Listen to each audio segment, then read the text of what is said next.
Saudara Direktur Eksekutif Wahana Lingkungan Hidup Indonesia Riau menduga Menteri Investasi dan BKPM Republik Indonesia Bahlil Lahadalia tidak memiliki data pasti mengenai total warga yang telah menerima tawaran relokasi proyek strategis nasional Rempang Eco City.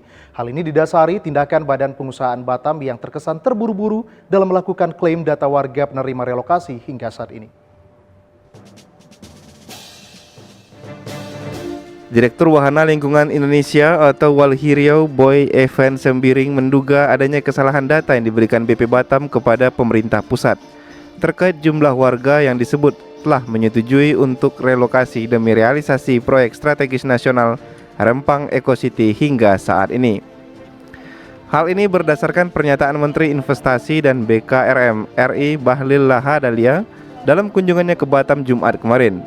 Bahlil menyebut sekitar 70% warga Kampung Pasir Panjang, salah satu kampung tua terdampak, kini telah bersedia direlokasi.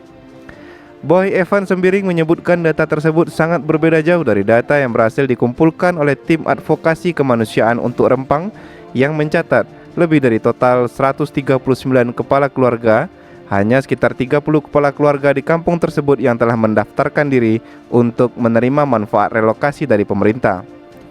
Pihaknya juga menduga para penerima relokasi bukan merupakan penduduk asli atau pendatang, serta berprofesi sebagai aparatur sipil negara atau pegawai Direktorat Pengamanan BP Batam yang bertugas di wilayah Rempang.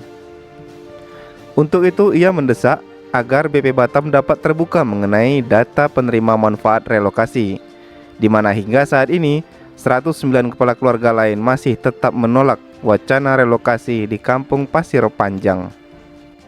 Untuk tim terpadu melakukan pengukuran, masyarakat diukur tanah aja nggak mau, gitu ya, bukan digusur, gitu ya, diukur tanahnya aja, gitu ya, oleh aktivitas bisnis ini untuk rencana pembangunan pabrik kacanya aja mereka nggak mau, gitu ya.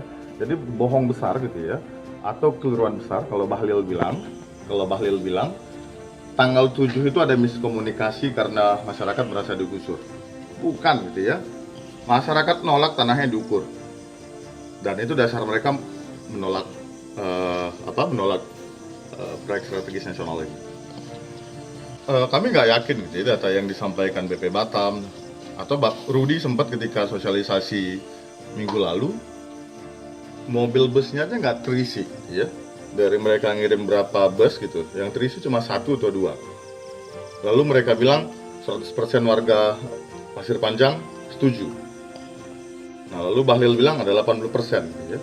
Dari awal pasca peristiwa tanggal 7, baik Kapolri, Mahfud MD, Bahlil, Rudi, gitu, itu mereka mengkuantifikasi data secara sembrono dan sembarangan. Nggak ada data yang valid. Gitu. Saya contohkan misalnya di Pasir Panjang tadi, gitu, ya. Bus mereka ketika sosialisasi kosong. Lalu data kita memperlihatkan dari 139 kepala keluarga di Pasir Panjang, itu sekitar 30-an kok yang menyatakan bersedia relokasi, dan ini harus di breakdown lagi, 30 kepala keluarga ini siapa? Apakah mereka punya tanah di situ atau mereka warga asli? Lalu apakah mereka pegawai BP Batam? Apakah mereka PNS? Apakah mereka TNI Polri? Harus diperiksa, gitu ya. Siapa nih sebenarnya yang 30 ini? Coba dibukalah datanya. Terkait desakan data yang diklaim oleh BP Batam, sebelumnya juga sempat diminta untuk dibuka oleh pihak Ombudsman RI perwakilan Kepri.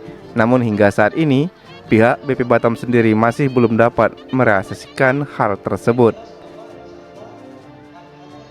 Demikian Bangun Sailendra melaporkan dari Batam.